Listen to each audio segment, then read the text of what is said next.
You are indeed first. Oh my.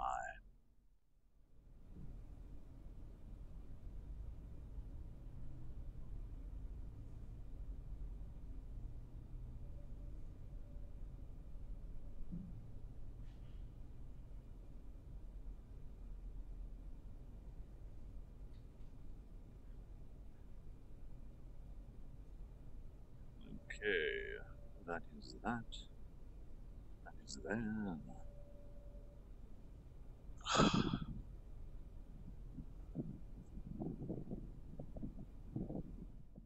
I joined before you did. Oh man.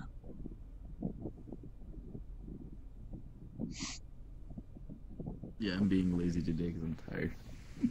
It seems that they've made alterations to the locomotion settings. Oh, I can now slowly walk up to you. Oh, could you not do that before on Vive? No, they did not have the I've always option been to able do. Yes, but I've you're always been able using to do that on what the is it? Oculus, yeah. Yes, the little The triggers. Oculus, yeah. Hello. Yeah. Knobs. I don't even know what they're called anymore. Shock's here too, somewhere. Joysticks? Joysticks, I believe those that's are the what I call them. words. They're so cute. I don't know what I'm looking for anymore. Oh wait, did I pop the chat out? Oh heavens, I didn't. Well, that explains a few things, doesn't So I've Oh been my gosh, playing it's Phantom the saber Bullet all coming, my day. friend. Yeah. Adorable. Rhinoceros.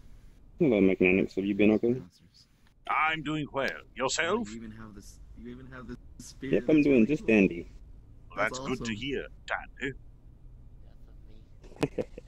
Hi, Bucka. Oh. Cute, cute. It's a Bucka riding the Bucka. There we go. Now I can see the live chat. How's it going there, Neo? Did you Hello. change the textures from last time? Wow, think I Astro, you were played the first person I've Phantom seen Bullet reference all the weekend. Hibiki pothead Almost. thing. I said, did you change the texture colors and stuff Also, since last week? as well. Indeed. Oh, Yeah, you look wow. fancier. It makes it sound less it's good. Ember. That's awesome. Cinder. Cinder, not Ember. What the heck? It makes different Ah, yes, I knew it looked different. It's pretty good. You killed my waifu. Prepare to die. Hello, Mr. Me. I would pay Welcome, you that everyone. I'm being a lazy desktop user. You killed my photo. My what? Anyways, I was watching Acreum play Phantom Bullet, giving them tips Oh, and yeah. everything. Oh, same. I was just watching that I as really well. need to I think- catch his I think stream he likes it. sometimes. I keep missing him. Yeah. I think he likes it. Can we go switch avatars straight away? Give He it a does, few more he liked moments, Catraiser. The stream hasn't yet fully, well, the stream I'm started. going to buy it when I get a chance. But Oh, still, dude. I just transformed into something. What the hell? Yeah, you did. What? the reason I don't load directly into that world You're the is so that I don't have to herd cats. Yeah, I know. I wasn't in the S, and then I turned into this. What the hell? This place has a Good job. single room. Oh, 俺ジェスチャーが変わったのか I have to go find it again. なんか言いにくいな I was gonna chill in the bedroom again. これでトリガー、あ、違う、トリガーむずないこのジェスチャー I love kind こ There we go. こんばんは。こんばんは。こんばんは。どうも。 I don't care. I'll just sit down somewhere. And Baka with the new Mirai avatar. Yeah, there's It plenty also seats. has the little devil on its head. It's awesome. No, I なんか mean 毎 with 週 the アバター変わって reading るの room. You change the avatar every week. Oh, yeah. I was gonna chill with Mr. Me 1000 again, なんかぐらい、 even 1000 though he falls 1000 asleep ぐらい every time. これは No, it's Mirai. いや Hello, Mirai. Hey, Max. Mag. Hello there. Is the cutest lolly there. Review categories are from Galgan. The cat ears makes it even better. Cute.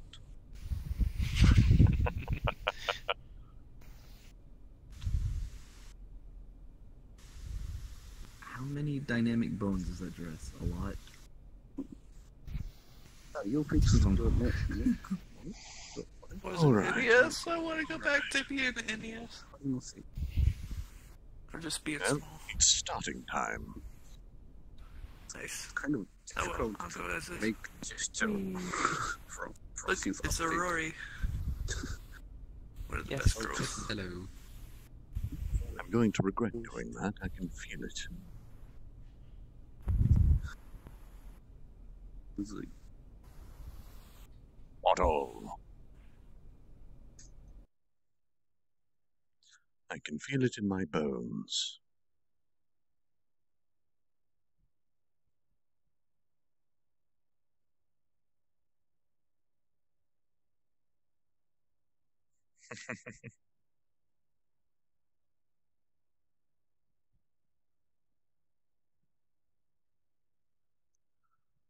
Yes, you'll always be able to catch... Oh, that's weird. You'll always be able to catch previous broadcasts from my streams. I don't unlist them. Oh, right. So, I don't like the new control settings. I've moved that into its own case. And here we have the scene from last week. Rimuru table flipping. I like the F F F F F F F.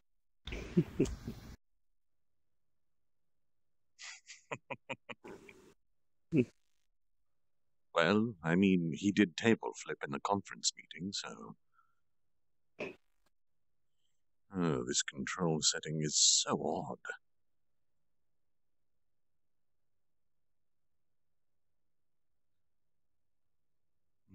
I don't like it.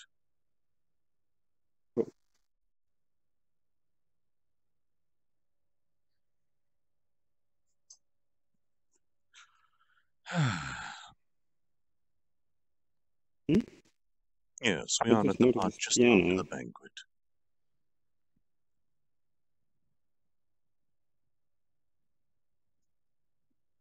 What was that, sorry, Bucko? I'm like, was that piano there last week? It's been there for 2 weeks now. Yeah, it's been a while since I actually came over here and looked at the room.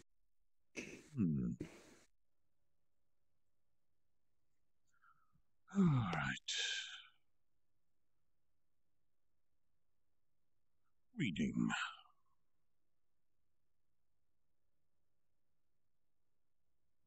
Oh yes, that's one thing I didn't show the stream, isn't it?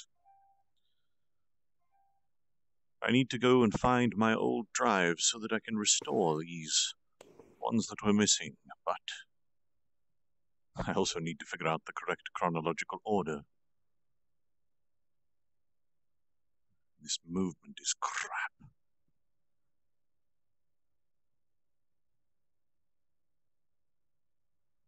All of the little last time photos are not all of them.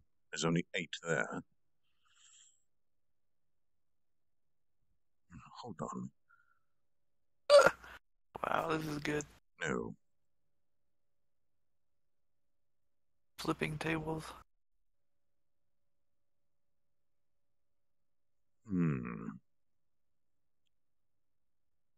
Does anybody know what this new block avatars by default option is? It probably blocks everyone but your friends' avatars, if I had a guess. Yeah, Yeah, that's exactly what it does. It's part of the patch that happened today. Well, I'll turn it on, but I mean only friends can get in here. Let's hope that anyone on my friends list is not a troll. I'm not a troll.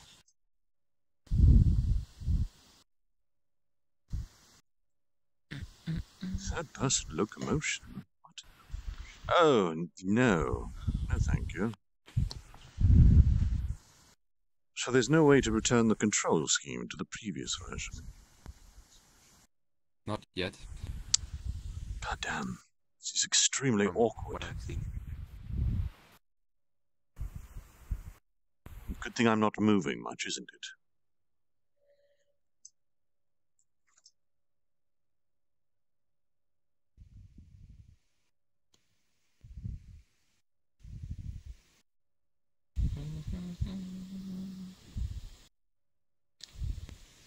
Need to mute myself. Future fix.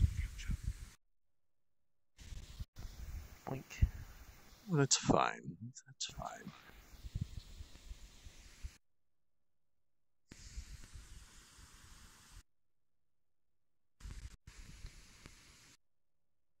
I will request, should we see lag at any stage, everyone not within a fully optimized avatar, change to one behind the curtain for me.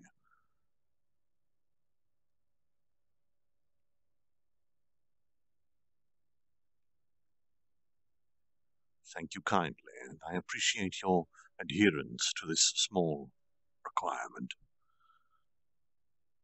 Okay. Well then, give me but a moment. As I remember...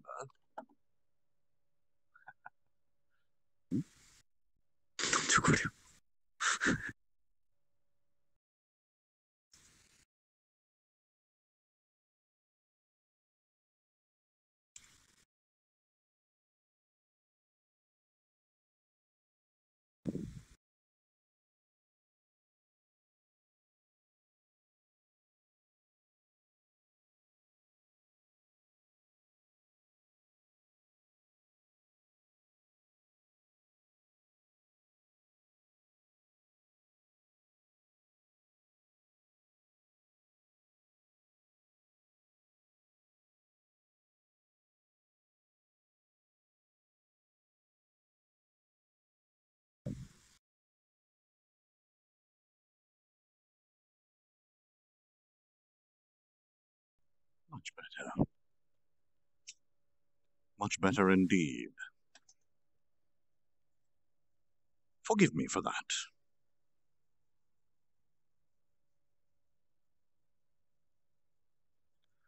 I needed to obtain another bottle of Fiji water. Shadow avatar. It helps on the frames. Oh, the Fiji love. Delicious. Alrighty then. Let us begin with the last time. As I attempt to read once more this blurry text, one day I'll upgrade my PC so that I can use full 3 times super sampling. Attending the banquet, all of the demon lords finally had a chance to witness Rimuru. After various power plays in the field of analysis and discovery, Demon Lord Clayman enters the room. Showing his power over his subordinate, Clayman hits Milim and receives no reprisal at all. This infuriates Rimuru to no end, immediately marking this Clayman as a bug to be squashed. The other demon lords are all in shock, except for Guy, who is merely interested in what Milim is planning. After being accused of killing Demon Lord Carrion and talked down to by Clayman, Rimuru loses his cool. At the same time, it is revealed that Demon Lord Carrion still lives, and Clayman actually has no control over... Would you please mute your microphone, Shockwave? Has no control over Milim at all. It was all a ruse she orchestrated because of the plans Clayman harbored against her friend, Rimuru. Gaining the approval of the assembled demon lords, Rimuru then took it upon himself to destroy the filthy wretch, Clayman, flipping up the expensive table and letting his minion, Shion, go to town on him. Using his skills, he forcefully made Clayman experience time 1,000,000 times slower as he was being beaten to a pulp, torturing him for what seemed like eternity. He broke down and revealed the existence of his actual master before trying and failing to use a trump card. He was destroyed utterly by Rimuru, as all of his enemies are, through consumption. And that was last time. Oh, they also then realized there were only 8 demon lords, so they became the 8-star demon lords.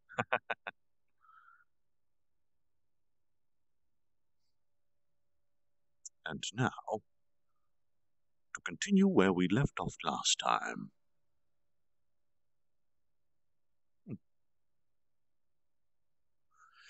Chapter... Oh my, what is that? Apparently, it wanted to use a different window. Charming. Chapter 85. The Words That Reached. Storm Dragon Veldora has been reborn. This report caused a great panic within the Western Saints Church. The connection that was lost with the subjugation team was quickly discovered. They were strictly ordered to report at regular intervals, so a loss of connection indicated some misfortune. So upon hearing this report, Hinata immediately decided to set off to Tempest. But at that moment came the surprising news of Storm Dragon Veldora's revival, which resulted in Hinata, who was preparing to set off, to be summoned by the Holy Empire Ruberion's most influential officials, the 7 Celestial Sages. These wise men are called. It is said that each has transcended a hero-class existence and is a legendary being that is often in charge of rearing new heroes. These beings are completely secluded and never appear in public, and are only discussed as legends in fairy tales and other such stories. Nor are the 7 Celestial Sages an existence that Hinata could talk about. Obviously, they are not an existence that the Templar Knights would know about. So, why does Hinata know of them? Because she is the last disciple of the 7 Celestial Sages. They typically train their successors personally, and no one knows when the successor takes over. In other words, the fact that they all trained one person is beyond unusual. Hinata was just that excellent. And because she was so excellent, she was also able to learn all of the skills and battle abilities that they could teach her. In a sense, you could call her a work of art. Few people from the Holy Empire of Ruberion could order Hinata around. In other words, you could even say that all power was vested in her. After inheriting her post from her predecessor, she began her reign in the top of page changing, in the top echelons of the country. Who could order her? The current emperor and the 7 Celestial Sages. Furthermore, only the 7 Celestial Sages can directly meet with the Emperor, so Hinata has never met them, nor has she ever heard this voice. Which is why, when discussing beings who can order her, only the 7 Celestial Sages remains. This time, she was summoned directly by them, via telepathy, and she was told about Storm Dragon Veldora's rebirth. Thus, though she had prepared troops to set off to Tempest, she decided to put that order on hold. As a result, her attack on Tempest, while Rimuru was away, did not occur, which was fortunate. Had she attacked Tempest along with her Knights Templar while he was away, there's a high chance the battle would have went in her favor. Anyways, Monster's country Tempest narrowly escaped death. Was this a failure on Hinata's part? By no means. What surprised her, that is, wasn't only the report she received from the sages. As a messenger she sent to Tempest, Reheim has returned. Or Reheim, I think. But his appearance was completely different. A thin layer of dirt and tattered clothing covered his body. His eyes darted, his body vehemently convulsed. He looked as if he tasted unimaginable fears. 100 trusted Knight Templars guided Reheim into the main chamber. Cardinal Nicholas also came to hear his report. Reheim was brought into the chamber as he was. He was offered to change, but he adamantly refused, and insisted that he had urgent information that he had to share. Thus, he stood in the main chamber, inside the towering cathedral in the center of the Holy Empire of Ruberion. In all of the Empire, this was the most holy and impregnable place. Shouldn't be impregnable. And there he knelt. Should have been unimpregnable. Hesitantly, he lifted his face to confirm Hinata's presence. He seemed a little relieved seeing her there, and then he stood, his expression quickly turning into an even deeper despair. Reheim removed the tattered clothing that covered his body. Seeing what was beneath, the Templar Knights covered their faces. Even Hinata looked repulsed. Everyone's gaze was focused on Reheim's exposed body, as a myriad of faces were protruding from it, still alive. Some showed anguished expressions, others of despair. There were even some mad ones, smiling, as if mocking the holy land upon which he stood. "First, behold my body. It is the punishment for evoking their king's wrath. I was a fool. A terrifying and truly terrifying enemy I have made. A demon lord. By our hand, we gave birth to a new demon lord! Perhaps even proudly, Rayheim declared in a loud voice, his eyes bloodshot, and thus he told them of the terrifying demon lord and his birth. Without concealing any of Rayheim's wrongdoings, he was not ordered to do so. Rather, he himself was obsessed to disclose all this, to free himself from the torment, to be forgiven by God. He thought he needed to confess his sins, but surely he could not be forgiven with just this much. The Templars trembled upon hearing of a new demon lord's birth, and when they heard about his absurd power, they could no longer hide their astonishment. Before his light attack, every anti-demon barrier, large-scale magic barrier, and even holy barriers were utterly foolish, and none have ever heard of such magics. If faced with an attack that cannot be blocked, even those gathered in the room could not survive it. Perhaps. But Hinata did not tremble. Based on what Rayheim reported, it was an attack that used the rays of the sun, she figured. And if you understand the nature of the attack, it's easy to counter it. Seeing the stoic Hinata reassured the Templar knights. Thus, they all calmed down. If their commander, Sakaguchi Hinata, did not fear the Demon Lord, then there was no chance they would be defeated. Their confidence was directly tied to their unwavering faith in her. The report continued. The news that Archdemon had appeared again provoked an uproar. This wasn't something they could ignore any longer. It is absolutely crucial that an Archdemon, which harbors the Demon Lord's seed, be immediately destroyed. Besides, if it was a simple Archdemon that was born depending on abilities, 3 Knights Templar should be able to destroy it, and if they brought 5 Knights, there was no way they could lose. But this would prove difficult if they allowed it to continue existing and accumulating experience. They had to destroy it now. Such was the rule regarding dealing with an appearance of an Archdemon. Hinata-sama, this is an urgent matter. My team will subjugate this demon. Please, order us! In that case, we shall also go. Please order us to attack. The young Templars exclaimed, following their elder's example. The others, too, imbued with common sense, did not oppose the measure. After all, the sooner they subjugate the Archdemon, the better. But Rayheim's story did not end. He still had things to say. Rather, he hasn't even mentioned the main points yet. But the Templars could not have known this, which is why they could discuss such pointless things as subjugating an Archdemon. Please, wait a moment. Do not pay any heed to the Archdemon subjugation. The light magic I mentioned, as I just said, when it hit us, we were completely wiped out.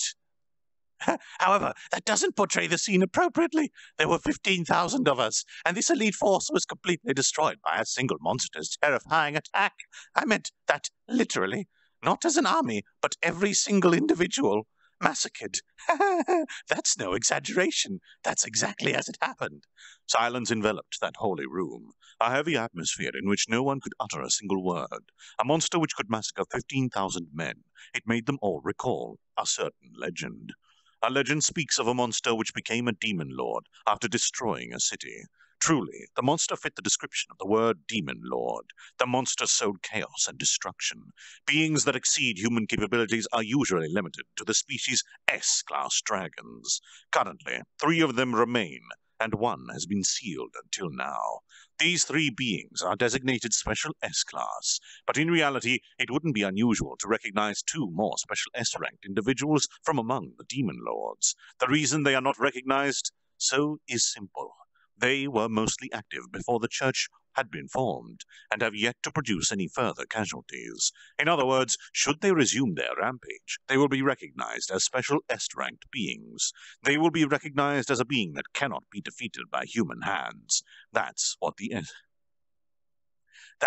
Special S-rank means. As for their activity before the Church had been established, that's a tale of 1,000 and a few hundred years ago.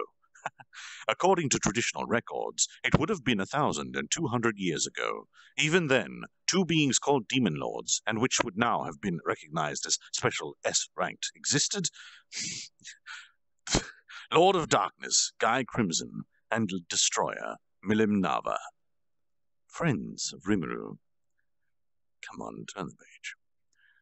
Furthermore, some believed that other demon lords awakened as true demon lords, but none of these openly wrought havoc, which is why, in order not to increase the people's anxiety for no reason, every demon lord has been classified as S-ranked, a being that can't be opposed with human strength alone, because when a generation lacks a hero, they had to declare that humanity would not lose against demons. But this new monster just became a demon lord, but may be immediately recognized as a special S-rank.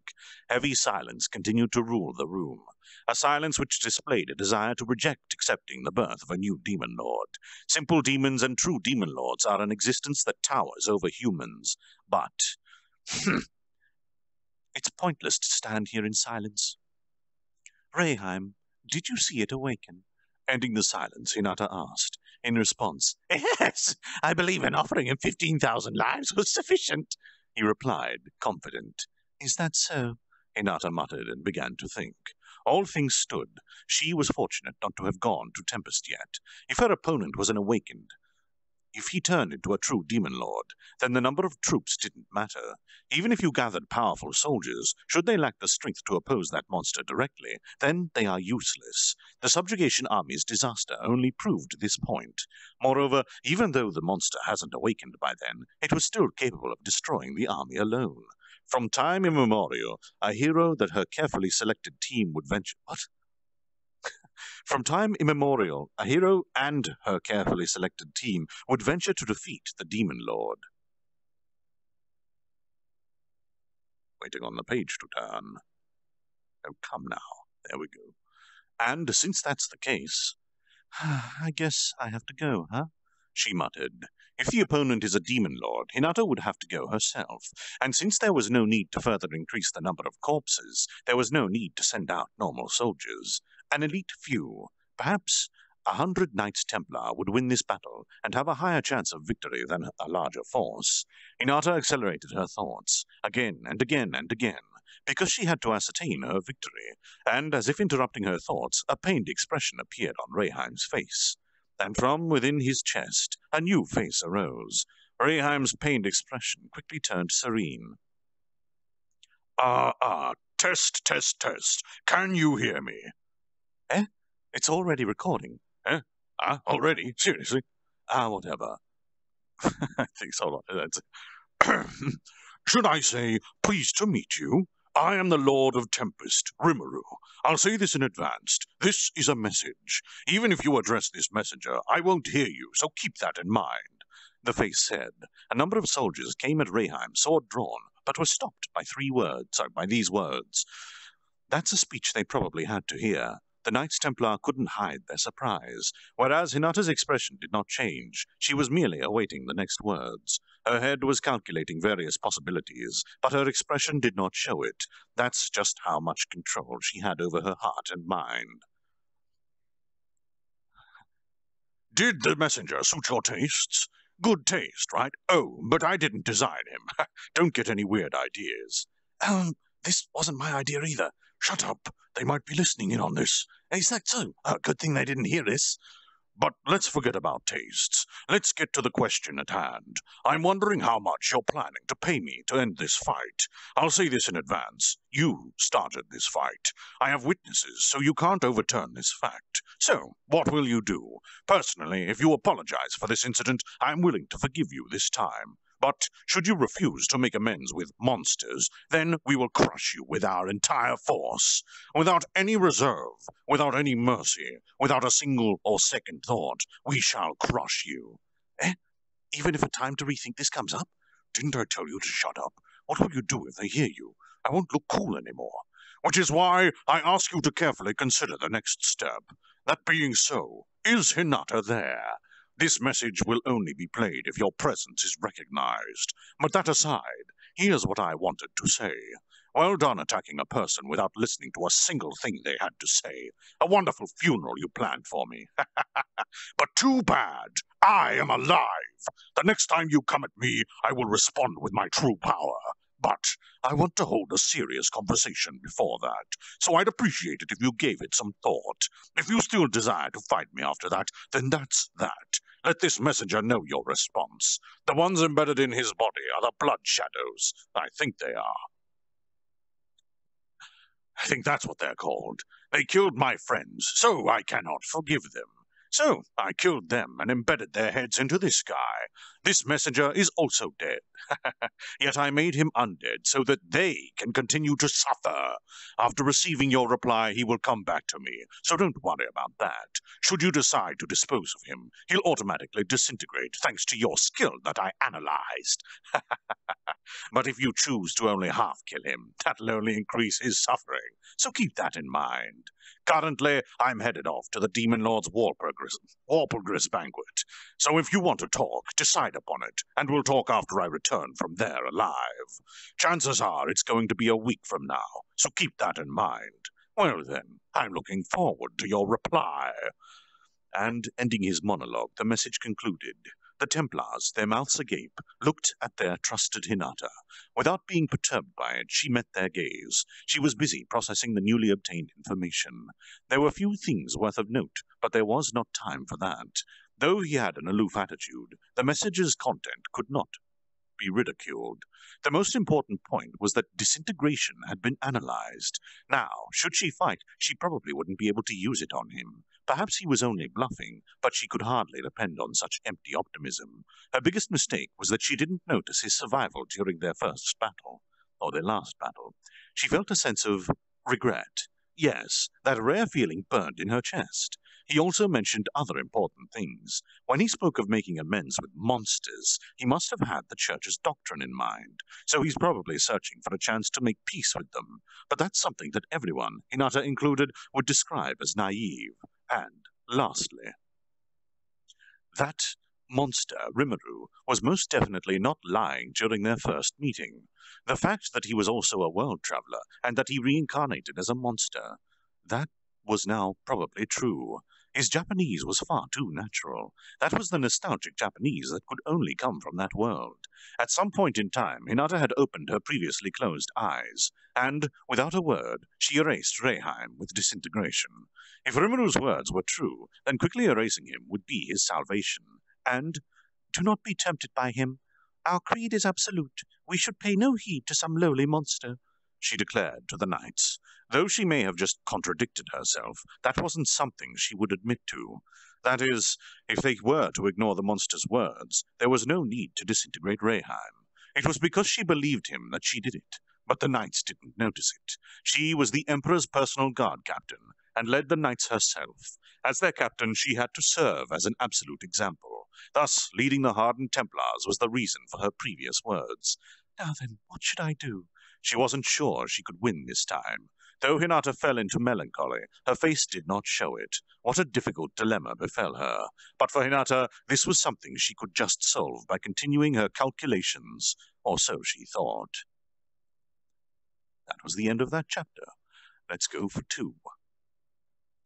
Chapter 86, Those Who Moves in the Dark. Oh, God. It should be those who move in the dark. After being recognized by the other demon lords without any problems, I returned to the monster's country, Tempest. Coming over here was one thing, but returning was a quick leap via spatial movement. I came back and the country wasn't there. Scenario didn't happen, and seeing everyone's happy faces put me at ease. As I ordered, various divisions have dispersed in a defensive formation, and thus, improving their skills, they are even contributing to the safety of the region. Truly, our country's defenses are so superior to other countries that they can hardly pose a threat to us anymore. After all, our average soldier are mostly B-ranked, such that surrounding magic beasts and Yoma steer clear. And while it's great that the vicinity has gotten rather peaceful, I worry that the monsters chased away from here would wreak havoc elsewhere. I guess we need to investigate that sometime. While thinking these things... Oh, hold on, I should probably check to see that the stream is still running fine. Is anyone here within the stream? Yeah, I'm here. I am. It's working. Okay, It's fine too. okay, cool.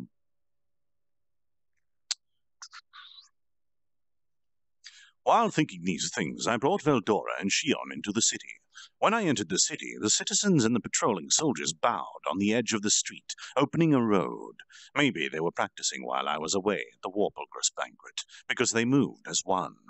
Just what are they doing, I thought, and then saw the department heads coming over. And Hither we seek.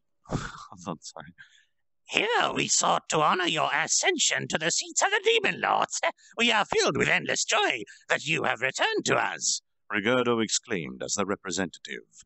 Well, this has gotten rather embarrassing. Every single time, his performance gets even more grandiose. Honestly, I'm happy, but far more embarrassed than happy. And since every time we have a banquet follow, so has it nearly every... What? Oh, they're Mr. Comma. And since every time we have a banquet, so hasn't nearly every day of this month been spent in festivities? At this rate, every week will attract tourists. I guess that's fine, though.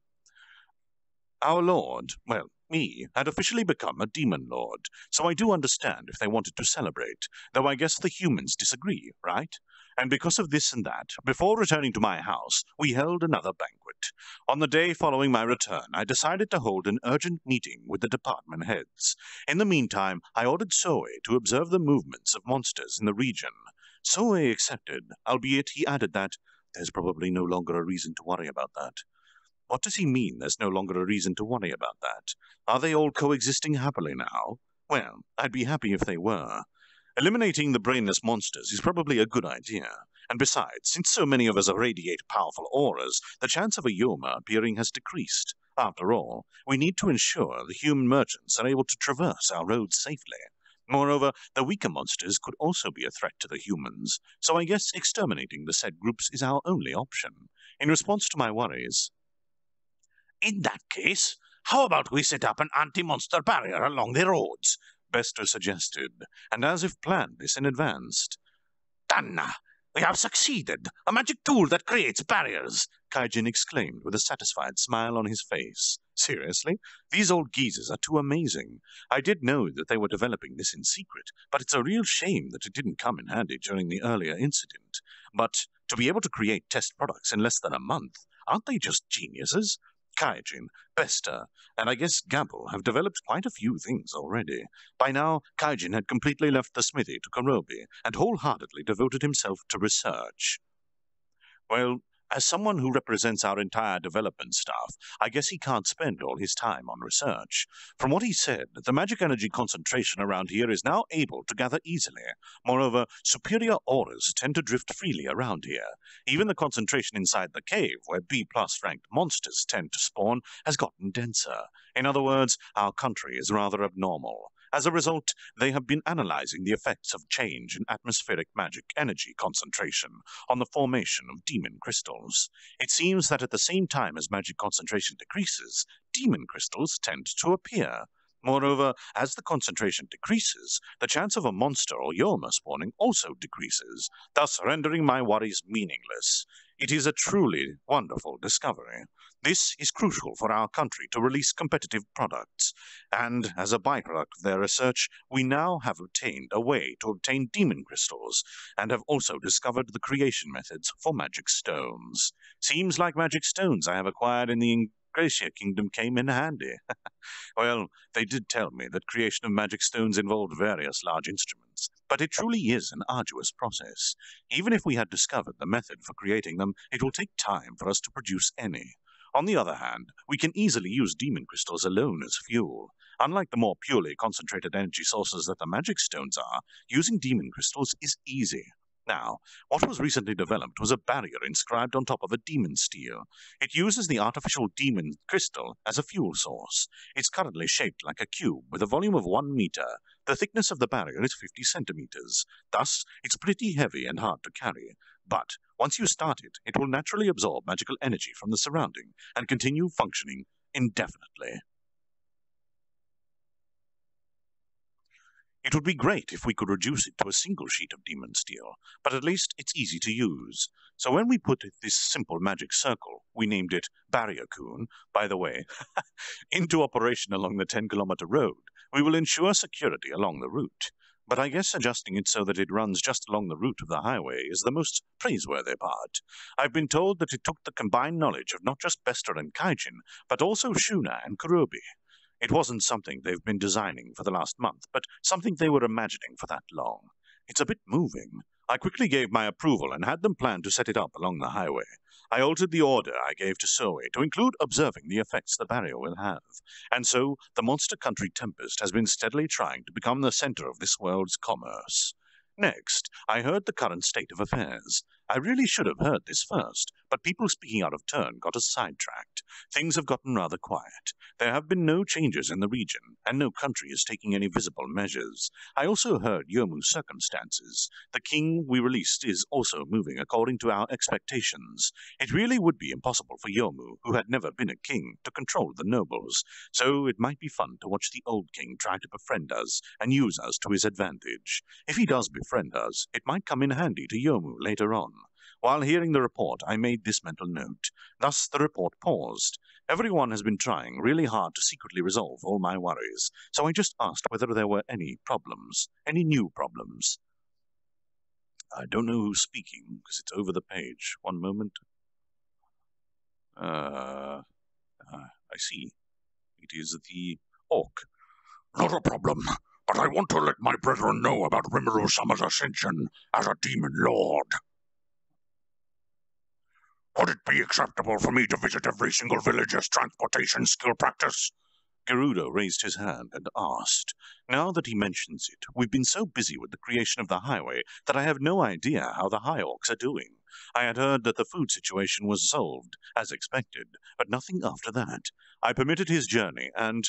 Oh, by the way, I hadn't mentioned this, but I have been given the Jura Forest as my domain, which is why, and I don't think it will happen, but if anyone comes to invade, we'll need to repel them. Oh, and how should I declare my reign over the region? Or should I just leave it as is? My words caused everyone to stare at me. What? Did I do something wrong? The whole forest? Really? Ricardo asked hesitantly. Hey, hold on, who's speaking? Hey, seriously, this area had been treated as neutral zone. The treants being our acquaintances, and them mostly immobile, is not a problem, but how the secret villages of the elves react could be problematic, Benimaru added. Oh, hold on. That's a long speech.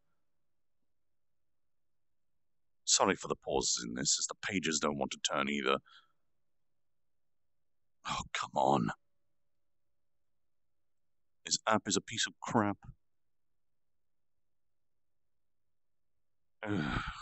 Sorry, everybody, for this awkward pause in the middle of me reading out cool stuff.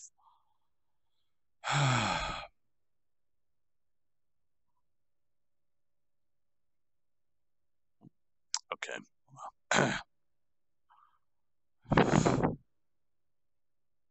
Now I've completely lost my position. Bloody hell. Technical difficulties. Alright, there we go. I'm back on the right page. Sorry about that. Well, that shouldn't be a problem, unless they decide to fight us. I mean, all the rights of the forest have been bestowed upon Rimuru-dana by the demon lords, which is amazing. Until now, cities and villages have been developing into the forest.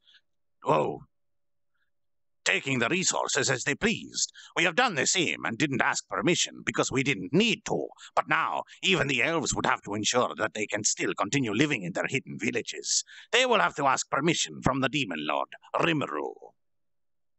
Oh, come on. OVRDrop seriously needs to be fixed. So, this will be a big thing, you know, Kaijin said, full of anticipation. As he says, no one needed permission to live around here until now. But will that go as you say? They've been living here for so long, so isn't their presence already recognized? I asked. Fucking hell. No. The question is, will they come seeking the Demon Lord's protection or choose to live as they please?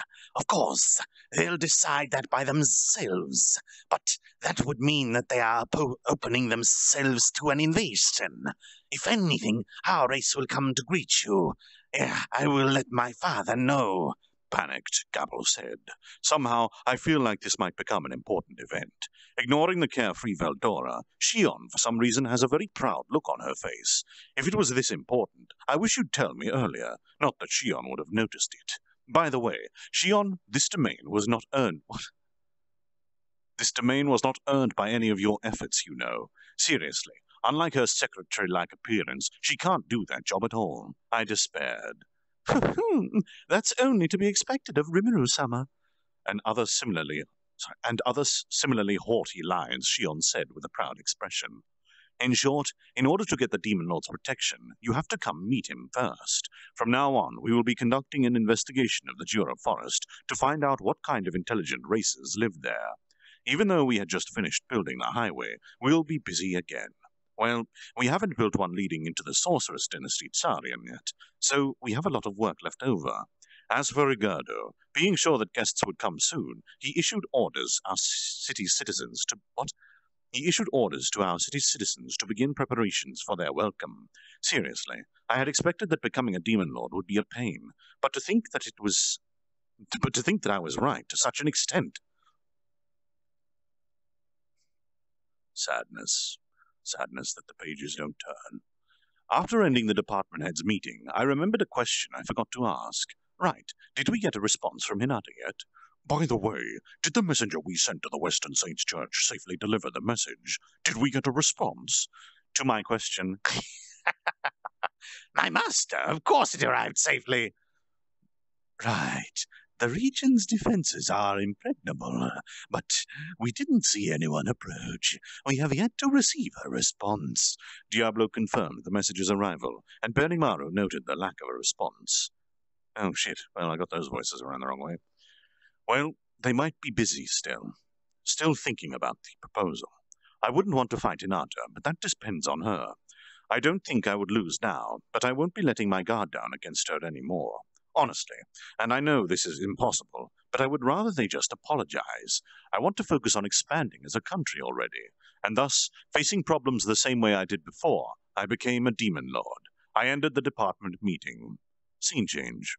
In an unknown land of perpetual night, into a deep burial chamber, a single beautiful silver-haired girl ventured. Her name was Luminus Valentine. She is the ruler of this land, and a demon lord known as the Queen of Darkness.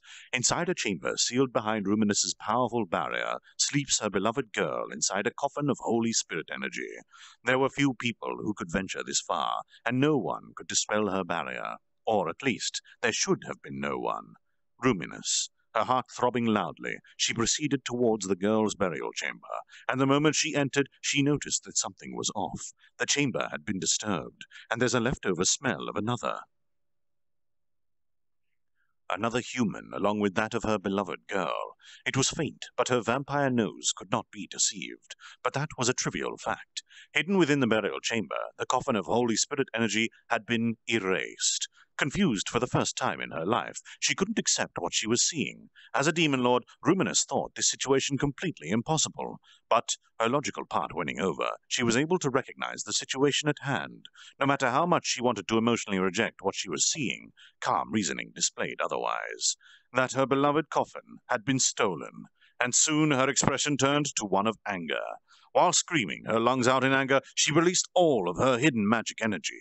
At the same moment, the burial chamber collapsed, forming a whirlpool of raging magical energy, one that no being could enter, a space of death itself. And separate from her displaying her anger, she was calmly analyzing the situation. Only she could break the barrier erected here. No, truth be told, ones like her, in other words, demon lords, could dispel this barrier. Or perhaps those beings that could rival demon lords in power, and it had to have been someone who knew of the Holy Spirit coffin that was here. Otherwise, there was no need to enter. Moreover, they would be unable to achieve their goal while Ruminus was present. In other words, to take advantage of her absence, they had to know of the Warplegris banquet. There's no way they invaded the moment she was away. If so, the culprit is changing the page. Come now. Ruminus thought. The current 7 other demon lords, should she also include the no longer demon lords too? Okay. But after thinking about each one of them, she couldn't find any grounds to suspect any of them. But, wait a second, aren't I forgetting someone? She muttered. That was the currently dead demon lord, Clayman.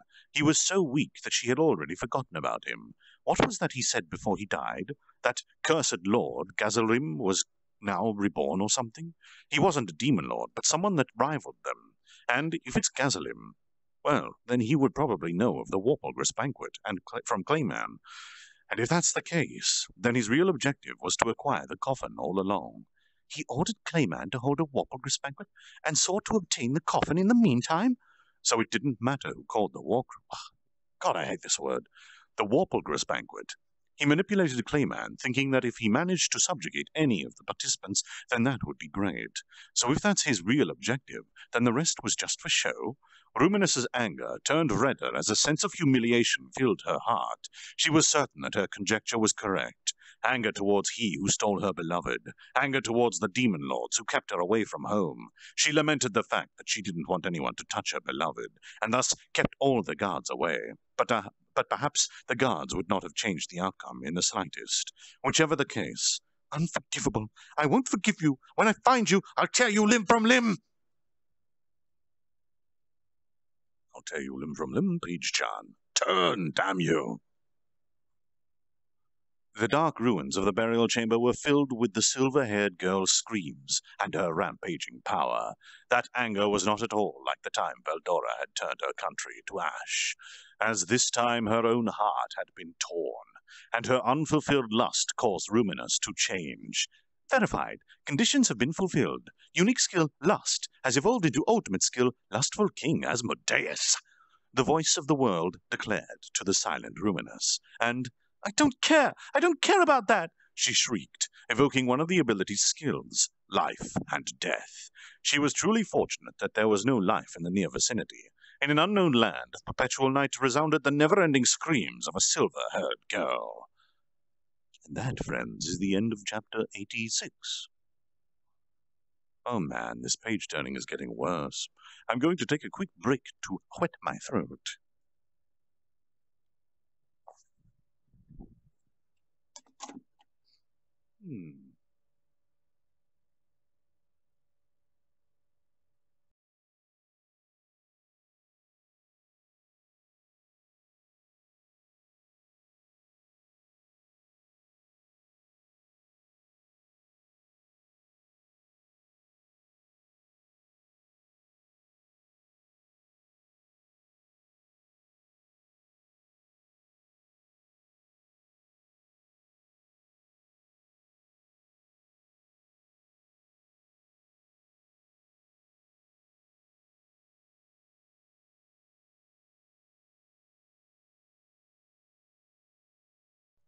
Okay, then. Just a quick question to the stream. Do you want me to turn those images off?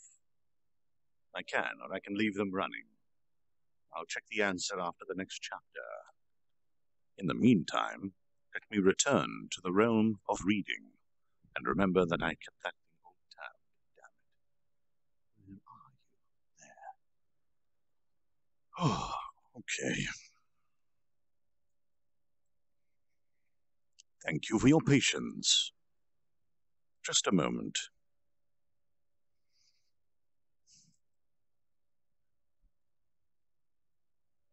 Okay. Going to accept a bunch of these friend requests. This might be dangerous. I apologize if anyone comes in and begins spamming, or does something horrible. The hell do you mean horrible? I mean, it's quite obvious.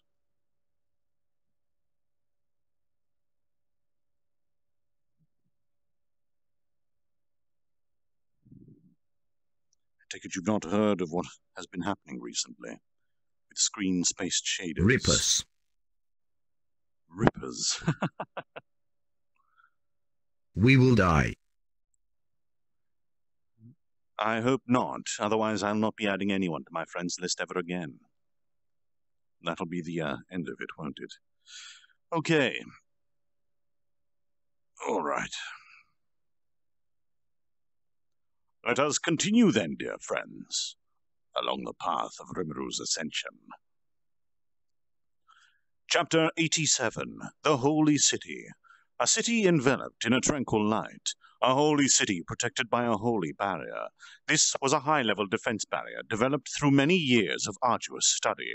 This barrier prevented uninvited outsiders from entry and protected the city for over 1,000 years. It is truly the embodiment of the citizens' prayers. It can even block sunlight, allowing the city's natural light to be regulated. It is thus brighter in the afternoon and darker at night. The temperature inside the barrier is mostly fixed throughout the year, creating pleasantly cool summers and warm winters. And thanks to the isolated farmlands, they are able to harvest any season's crop throughout the year. A paradise where no one starves. Every child receives equal education, and every citizen is employed. A paradise of law and harmony. Such is the holy city Ruberios of the Holy Empire Ruberion. Hinata walked down the path leading to the great holy chamber. The gentle warmth that enveloped her seemed to soothe her heavy heart. This country is wealthy. No one hungers or sleeps in the streets. Everyone is given a role that they respect. They wake up at the sound of the morning bell and fall asleep at sunset. Those with superior abilities help those with inferior ones, and this harmony ensures that the citizens' happy lives continue. A land of equality under God. This reality, called the Holy City, unfolded before her. Hinata looked at the faces of nearby citizens. They all had a tranquil smile on their face. But she couldn't help but feel that something was wrong whenever she was in this city. She could transfer from the grand cathedral in the holy city of Ruberios to the Ingratia Kingdom's Western Saints Church in a split second. These two cities were connected via a grand magic circuit. Ingratia's capital was the most advanced city in the world, and housed both the Council and the Freedom Association. Thus, in order to spread the Church's teachings, they prioritized creation of a direct access into the city. In fact, around 600 years ago, the Ingratia Kingdom and the Holy Empire Ruberion exchanged barrier magic for transfer magic, and decided to connect their cities. As a result, rather than on this holy land, they gained the ability to establish the Church's headquarters in the Ingratia Kingdom. Hinata, however, found the holy city to be the ideal, and sought to create a society that would not need to fight with neither Ingratia Kingdom nor any other state. She sought a society where the weak was not devoured by the strong. However, Ingratia Kingdom and the Holy Empire Ruberion was too incompatible. What? Okay. Kudrst. And that caused her to feel out of place. The free city Ingratia and the harmonious city Ruberios. Truly, they are polar opposites, and her discomfort only intensified when looking at children's faces. She could hear children's voices coming from the school built adjacent to the great holy chamber. Perhaps running late, a few children were desperately running towards the building. Those who could run faster were grasping the hands of those who were slow, a common scene that was hardly problematic. Yet Hinata found it uncomfortable. What would happen in Ingratia? There was a school next to the church, so she often saw children playing outside. What was it like? At the crack of dawn, the belated children ran out the gates with a smile. Those too slow would not be able to learn. At that time, those who were quick had the proud look as if they obtained what was naturally theirs. Not going to be very helpful, are you, VRDrop? What do you think would have happened to these children who would help others? Like the kids of Ruberios. Certainly, none of them would make it to the lessons and be yelled at by the teacher. Of course, they only had to wake up earlier. Yet this was a trivial difference. But for some reason, Hinata's discomfort just wouldn't fade. What was different? Are those faster not kind? No, that's not it. Though they ignored the slower kids, they did not make fun of them. Moreover, the slow kids just sheepishly laughed. They were having fun even while getting yelled at by the instructor. In that case, what about here in Ruberios? The kids all have the same facial expression, a tranquil smile, the same one as worn by the adults, satisfaction, and somewhere within that expression was a sense of abandonment. Hence, the cause of Hinata's displeasure. She only started paying attention to this after the slime Rimuru mentioned his anger regarding the children. Though it must have been simple nonsense, Hinata unintentionally mulled over his words. Hinata shrugged off these thoughts. She couldn't possibly show such an unsightly appearance before the 7 celestial sages. Last time, immediately after being told that Veldora was reborn, she received a report from the monster's country, Tempest. As a result, though the sages had called for her, for some reason they weren't able to meet with her. Thus, a week has passed. That being said, that might have been the first time she had met them, as the seven celestial sages, and noticed something she hardly cared about. Last time, when they were telling her about Veldora, was the first time she had seen them together. I hope this is making sense to anyone else. Previously, she would study under each one and move on to the next one, immediately after finishing her training, and, after graduating as a disciple, she had never met them while receiving her orders. At most, no more than 6 had gathered at the same time. That's just how strange these people were. They've been probably running around the world for some unknown reason. If that's the case... Whoever has their mic open, could you please mute it? If that's the case, then Veldora's rebirth is an unimaginably important event. Since Hinata had never personally endured Veldora's rampage, she was not surprised at the news, but could still judge its importance based on the response from the other nations. So she was probably right in delaying the trip to Tempest, but she couldn't just ignore a demon lord who was reigning so close to humans, and the presence of dangerous monsters only underlined the urgent need to subjugate them all. But was this fellow Japanese who reincarnated as a monster truly a hindrance that needed to be removed? According to their creed, he was undoubtedly a wicked demon. So why does she feel so lost? Moreover, I see, I feel lost, huh? Hinata was self-reflecting. Feeling uncertain was unlike her. Thus, mocking herself, she hardened her heart once more. Right, even she could feel lost. She lived in order to create an equal world without struggle. A world... a world where children abandoned by their parents could live happily. Perhaps that was an idealistic and impractical goal, but for Hinata, who was about to resign herself to this fact, the Church appeared the embodiment of that ideal. Since then, Hinata would never doubt the Church's creed, and systematically worked to propagate it. Unlike her mother, who clung to religion, she was at a position where she could turn the page. Click, click, click. Are you going to turn? No, you're not, are you? Come on. Okay. She protected the creed, and that was the source of Hinata's confidence. Though she didn't believe in God, she would recognize it as long as it was of use. Achieving one's goal was more important. Thus, she had never faltered since joining the Western Saints' Church. And now, for the first time ever, a conflict arose between her thoughts and the Church's teachings. So she decided to seek advice from her instructors. Satisfied with this decision, she found herself standing in front of the great holy chamber's doors. Without faltering, she opened the door and entered. Ahead sat her instructors, the 7 celestial sages. Upon passing through the inner chamber, she felt the air change. She was now inside the Empire's absolute defense barrier. This area was isolated from the outside by a barrier that would prevent anyone not invited from entering. Hinata proceeded forward in confidence. The path led along the mountain towards the estate. That's where she would meet her instructors. When Hinata arrived, 4 of them were already seated. 4 among the 7 celestial sages. I apologize for the delay. I am truly grateful for meeting with you I am truly grateful for meeting with me in spite of your busy schedules. Hinata greeted them. She lifted her eyes to see the 4 calmly nodding. Their faces hidden behind a mask, she couldn't read their expressions. Relax. No need to sit so formally. Thanks for coming, Hinata. How do you hear about Veldora's countermeasures?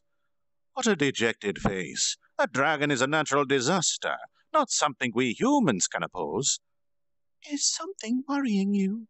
They asked. As always, she could not tell which one of them said what. Perhaps a single one said every one of these lines. That's how strange they are.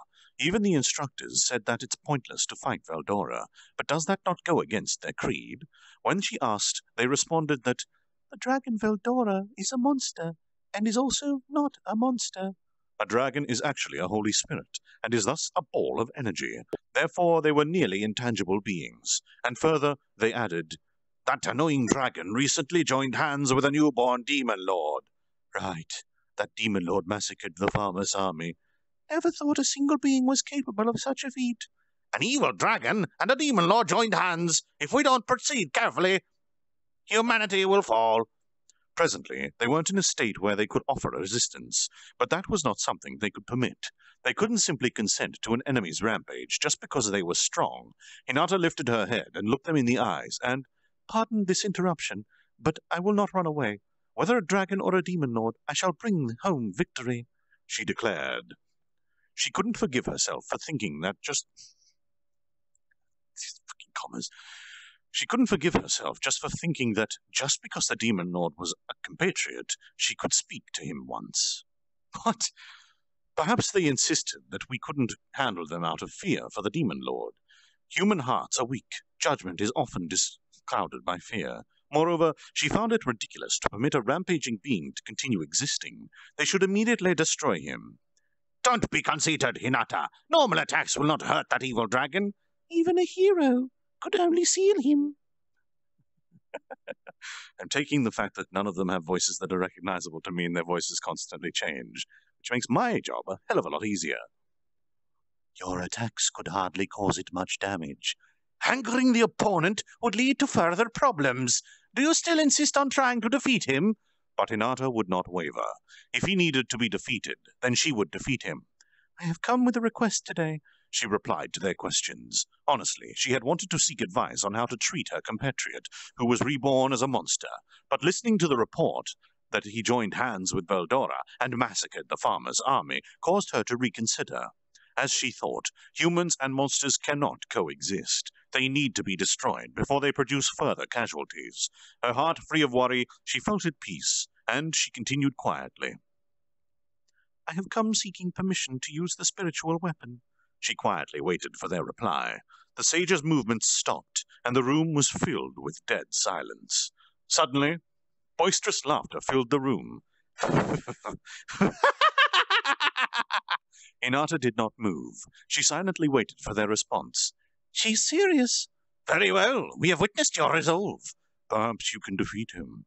"I'll permit it. This generation's hero, Hinata. We will permit you to use the spiritual weapon." Spiritual weapon. That was a weapon reserved only for heroes and developed in secret by the church as an anti-monster weapon. As an anti-monster weapon, it could only be used by someone loved by the spirits, a hero. Hinata is loved by the holy spirits, but having never sought this ultimate weapon, she hadn't called herself a hero. Her abilities overwhelmed her enemies so much that she hardly had need for the spiritual weapons. But not this time. For Hinata, a hero was something that her original instructor, Izawa Shizue, spoke of. A being which was both overwhelmingly strong and overwhelmingly kind. A being which could make people's wishes come true. Hinata understood. She, whose face was a cruel expression, could not become an instrument to fulfill others' hopes. But this time she decided. She could not permit the existence of monsters. Perhaps she could not become the people's hero or grant their wishes, but she could become a sword that would destroy anyone that could do them harm. Even if that was a mistake, she could not allow monsters who would slaughter people without reason to continue existing. Thus, Hinata called herself a hero, and she drew a large sword. One that was larger than she was used to. It was so heavy that a grown man probably couldn't swing it around. Swinging it as a human would only harm oneself. Excellent. Swinging it as a human would only harm oneself. Even a professional weightlifter would not be able to lift this sword. As someone who favored the rapier, Hinata's muscles were not overly developed. Hinata fought by beating her opponent with speed. No matter how specialized this weapon was for fighting monsters, it simply did not suit her. But, with no hesitation, she approached the sword and lifted it with one hand.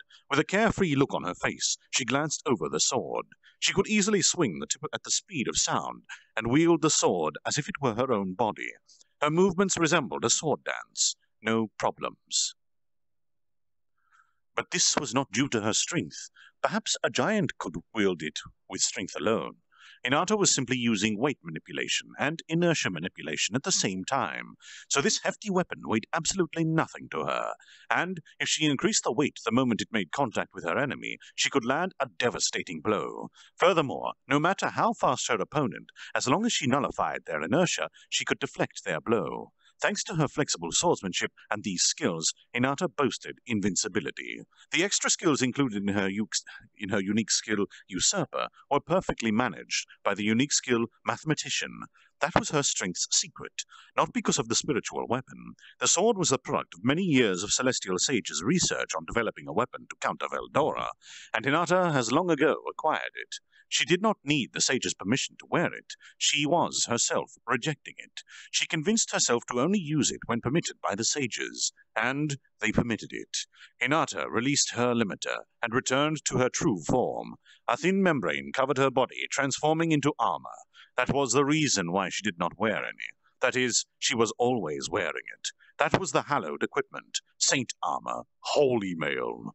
It was woven from high-level spirit power, and could only be worn by those who surpassed human powers. Thus transformed, clad in holy mail, she had the appearance of a true hero.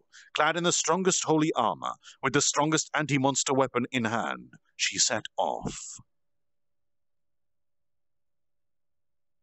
Oh, come on. Oh, that was the end of that chapter. You people here.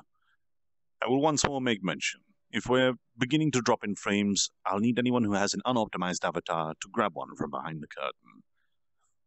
Going to quickly grab a drink again. It's getting closer and closer to the end of the evening. And the use of my throat is beginning to hurt.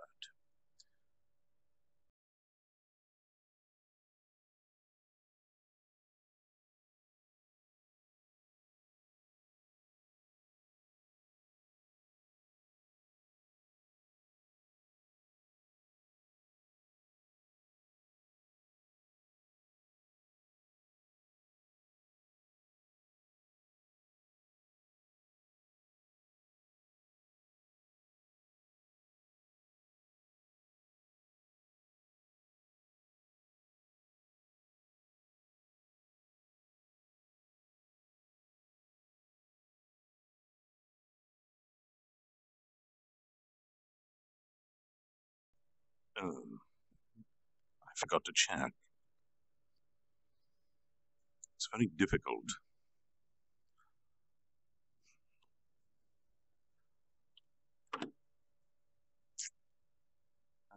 What was I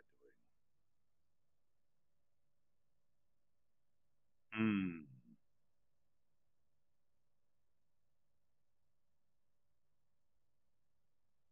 Okay, I can't see anything about disabling the pictures, so that should be fine. Okay, ebook reader, here we go.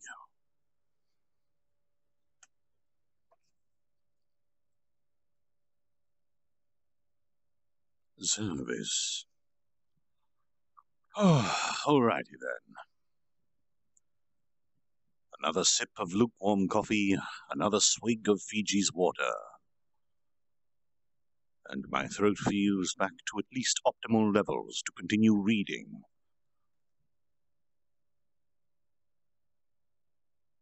All right, second last chapter of the evening.